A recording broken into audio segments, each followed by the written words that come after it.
కుకట్పల్లిలో బతుకమ్మ ఒక వినూత్నంగా జరుపుతుందని చెప్పుకోవచ్చు. తెలంగాణ రాష్ట్ర వ్యాప్తంగా ఒక పూల పండుగ తీసుకొచ్చి ప్రపంచవ్యాప్తంగా ఎంతో పేరు ప్రఖ్యాతులు పొందినటువంటి బతుకమ్మ పండుగను విభిన్నంగా నిర్వహించడంలో కుకట్పల్లి మొదటి ప్రాధాన్యతగా చెప్పుకోవచ్చు. ఇక్కడ ఆచార సాంప్రదాయాలతో పాటు సంస్కృతి సాంప్రదాయాలు సనాతన ధర్మాలు నిలబెట్టే విధంగా బతుకమ్మను ముందుకు తీసుకెళ్తుంటారు. అంటే పూలకు ఎంత గౌరవిస్తామో, అంటే ప్రతిరోజు పూలతో మనం పూజలు చేస్తూ ఉంటాం, అదే పూలకి మనము పూజ చేసే ఒక మంచి సాంప్రదాయం ఏదైతే ఉందో సంస్కృతి సాంప్రదాయాన్ని బతుకమ్మ ఒక ప్రతీకగా చెప్పుకోవచ్చు. దానికి సంబంధించి మనతో గుడుపు నాగరాజు గారు అందుబాటులో ఉన్నారు. అయితే కుకట్పల్లిలో ఉన్న ప్రాధాన్యతకు సంబంధించి కొన్ని విషయాలు ఆయన అడుగు తెలుసుకునే ప్రయత్నం చేద్దాం.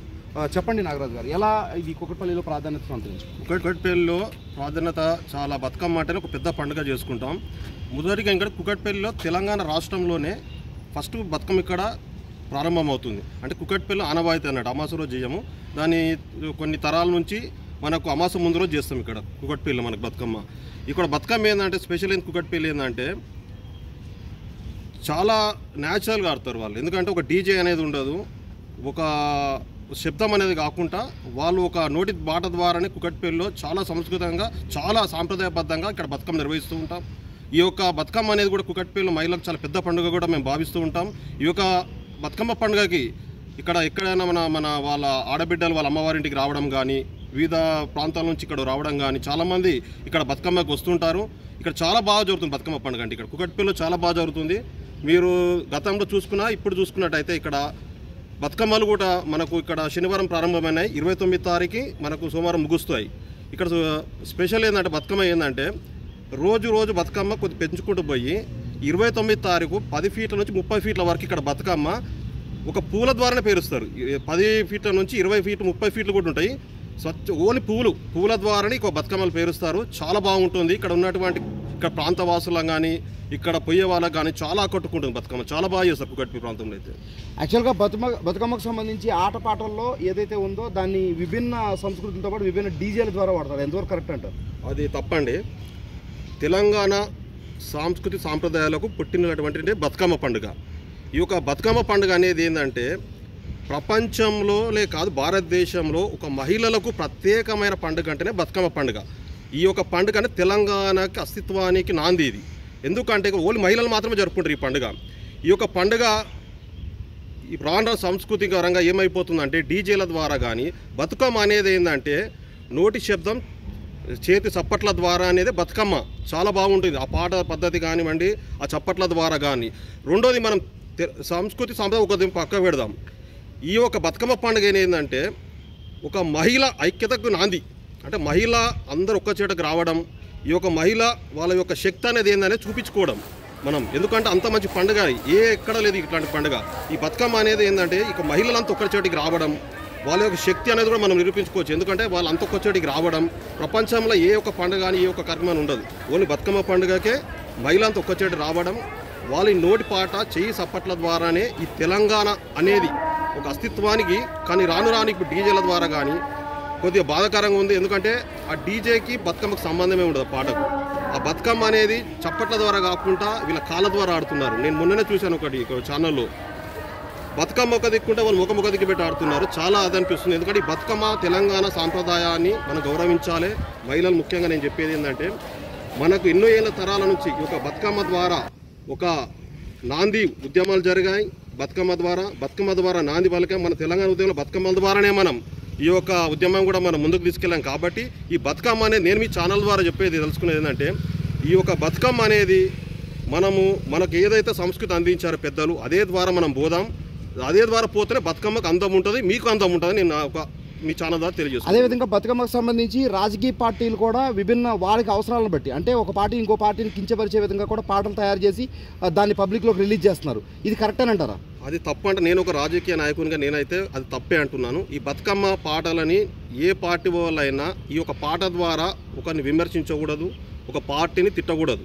ఈ బతుకమ్మ పాటలు అనేది మీకు ఇంతకుముందు చెప్పాను, బతుకమ్మ పాట ద్వారా పోరాటాలు చేశాం. బతుకమ్మ పాట ద్వారా మనం ఎంతో సంస్కృతి నేర్చుకున్నాం. కాబట్టి అది నాకు కూడా బాధాకరంగా ఉన్నది. ఒక బతుకమ్మ పాటల్ని తీసుకొపోయి ఒక తిట్టడం, దాని ద్వారా ఒక డీజే సాంగ్స్ పెట్టుకోవడం, దాన్ని రిమిక్స్ చేసి ఆ యొక్క కుప్పిగంతులు లెక్క చేయడం అనేది కొద్దిగా బాధాకరం ఉంది. ఎందుకంటే బతుకమ్మ పండుగ ఒక అస్తిత్వానికి తెలంగాణ నాందికి అది ఒక మహిళల ముఖ్యమైన పండుగ. కాబట్టి దాన్ని నేను ఒక రాజకీయ నాయకుని కూడా సమర్థించనండి. అదేవిధంగా సంస్కృతి సాంప్రదాయాలు మీరు ఇంతకుముందు ఒక మాట చెప్పారు, ఐక్యత, మహిళల ఐక్యత అని చెప్తున్నారు. పార్టీలకు అతీతంగా కానీ కుటుంబాలకు అతీతంగా కానీ సనాతన ధర్మంతో పాటు ఆ బతుకమ్మ ఏదైతే సంస్కృతిని తీసుకొస్తూ ఉన్నారో ఒక్కసాట తీసుకొచ్చి ఆడుకునే ప్రయత్నం చేస్తూ ఉంటారు. దీనిలో బతుకమ్మ సాంప్రదాయంలో అంటే మీరు ఎంతవరకు సహకరిస్తున్నారు? బతుకమ్మ దాంట్లో ఇప్పుడు మాకు ఉదాహరణకు నేను మా కుకట్పల్లి గ్రామం నుంచి చెప్తానండి. ఈ కుకట్పల్లి గ్రామంలో మామూలు ఇక్కడ చూసుకున్నట్టయితే ఈ ప్రాంతం నుంచి కొద్ది రాజకీయాలు నడుస్తుంది. కుకట్పల్లి గ్రామం నుంచి ఇక్కడ వివిధ పార్టీలు ఉన్న, మేము వివిధ పార్టీలలో ఉన్న, వివిధ కులాల ద్వారా ఉన్న మేము అందరం కలిసి ఈ కుకట్పల్లి గ్రామంకి వచ్చే వరకు అందరం ఒక చోటికి వస్తాం. అందరు ఒక చోటే ఉంటారు. ఈ రాజకీయాలు పక్కకు పెట్టేసుకుంటారు. బతుకమ్మ అనే వరకు అందరూ ఒకరి చోటుకు వచ్చి చాలామంది మంచి ఇక్కడ మేమైతే ప్రాధాన్యత కుకట్పల్లి గ్రామం నుంచి నేను ఉన్నా కాబట్టి నేను చెప్తున్నాను. ఇక్కడైతే ప్రాంతాలకు పార్టీలకు అతీతంగా అందరం ఒక చోటుకు వచ్చి ఇక బతుకమ్మ కార్యక్రమం మేము నిర్వహించుకుంటాం. ఇలాంటి కార్యక్రమం అనేది తెలంగాణ వ్యాప్తంగా రావాలని కోరుకుంటున్నాను. ఇప్పుడు బతుకమ్మకు సంబంధించి పూర్తిగా మహిళలకు చెందింది అంటారా, మరి పురుషుల పాత్ర ఎంతవరకు ఉందంటారు? వాస్తవం చెప్పాలంటే పొద్దున ఈ హైదరాబాద్ నగరంలో అంటే పువ్వు దొరకట్లేదు, కానీ మనకు గత జిల్లాలో చూసుకుంటే ఉదయాన్నే మగవారి పువ్వులు తీసుకోవడానికి వెళ్తారు. వాళ్ళే కష్టపడతారు. వాళ్ళే బతుకమ్మ పేర్చే వరకు, బతుకమ్మ నిమజ్జనం వరకు ఆడే వారికి రారు, కానీ నిమజ్జనం వారికి ఆ బాధ్యత మగవాళ్ళది కూడా ఉంటుంది. 100% ఉంటుంది ఈ బతుకమ్మలో. కానీ మనం ఏంటంటే ఒక మహిళలకు ప్రత్యేకం పండుగ కాబట్టి మనం మహిళ అనుకోవడానికి ఇందులో ఒక పాత్ర మగవారిది కూడా ఉంటుంది. ఇంతకుముందు చెప్పాను, నగరంలో మనకి ఇక్కడ పువ్వు దొరకదు. మీరు కరీంనగర్, వరంగల్ కానీ మెదక్ జిల్లాలో చూడండి, ఉదయాన్నే మగవాళ్ళే సంచులు వేసుకొని తంగడి పువ్వు కానీ గుంగు పువ్వు కానీ మగవాళ్ళే వెళ్తారు. ఇందులో ఒక బతుకమ్మ దాంట్లో మగవాళ్ళ పాత్ర ఒకటి ఉంది. కానీ ఏంటంటే వాళ్ళ ఐక్యత, వాళ్ళు ఆడుతారు, వాళ్ళ సంస్కృతి కాబట్టి దాంట్లో మనం కలిపి చేయడం తప్పేం లేదు. ఇది ఓవరాల్గా ఏదైతే మనకి గూడెం నాగరాజు గారు విభిన్న విషయాలు అందించారు. దీంట్లో ప్రధానంగా మనం చర్చించుకోవాల్సిన అంశం ఒక బతుకమ్మ సంస్కృతి సాంప్రదాయం, సనాతన ధర్మాన్ని కాపాడాలనుకునే యావత్ ప్రపంచం కూడా వ్యతిరేకించాల్సింది. అంటే రాజకీయ పార్టీలకు సంబంధించి ఒకరిని తిట్టడానికో లేకపోతే కించపరచడానికో ఈ పాట విధానాన్ని, ఈ స్లోగన్స్ని, లేకపోతే దీంట్లో సంబంధించిన కొన్ని పదాలను వాడకూడదనేది ఆయన కూడా ఒక పార్టీలో ఉండి కూడా కరాఖండిగా చెప్తున్నారు. తప్పకుండా ప్రతి ఒక్కరు దీన్ని విభేదించాలి. అటువంటి వాటిని మనం ప్రోత్సహించకూడదని కూడా చెప్పుకోవాలి. ఎందుకంటే ఒక మనిషిని నువ్వు విభేదిస్తున్నావు అని అంటే ఒక వైరము లేకపోతే ఒక విద్వేషంతో చేస్తూ ఉంటారు. దానికి సంబంధించిన వైరానికి సంబంధించి ఈ బతుకమ్మ తీసుకొచ్చి నువ్వు మాట్లాడడం అనేది ఎంతవరకు కరెక్ట్ అనేది కూడా ప్రతి ఒక్కరు కూడా ఆత్మవిమర్శనం చేసుకోవాలి. ఎవరైతే బతుకమ్మను ప్రోత్సహిస్తున్న రాజకీయ పార్టీలలో నిజంగా మీకు బతుకమ్మ మీద చిత్తశుద్ధి ఉంటే ఇటువంటి పాటలను సోషల్ మీడియాలో మీరు కనుక అఫీషియల్గా కానీ ఎక్కడ పెట్టుంటే రిమూవ్ చేయవలసిందిగా కూడా ఈ సందర్భం మనం కోరుకోవాల్సిన ఆవశ్యకత ఉంది.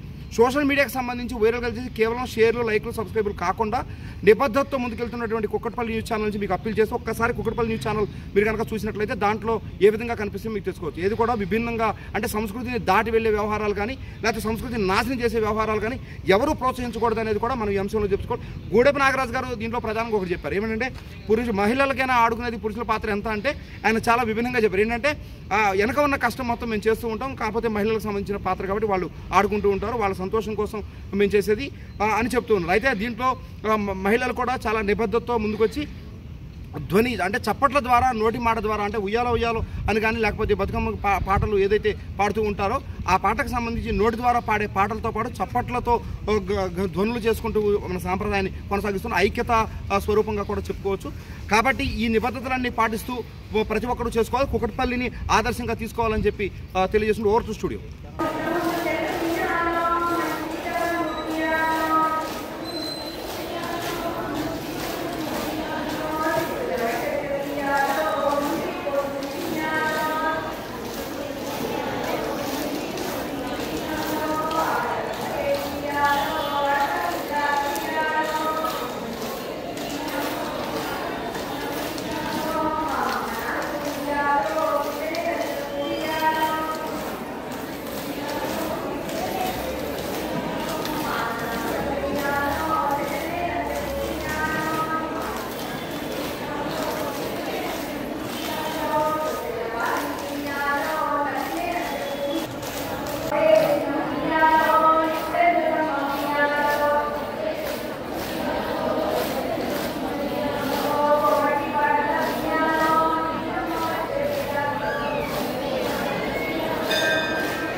కూకట్పల్లి న్యూస్. మనమిక్కడ మన వార్తలు ప్రపంచమంతా అనే నినాదంతో జర్నలిస్ట్ కళ్యాణ్ సారథ్యంలో మీ ముందుకొస్తున్నాం. సబ్స్క్రైబ్ చేసుకుని ఆశీర్వదించండి.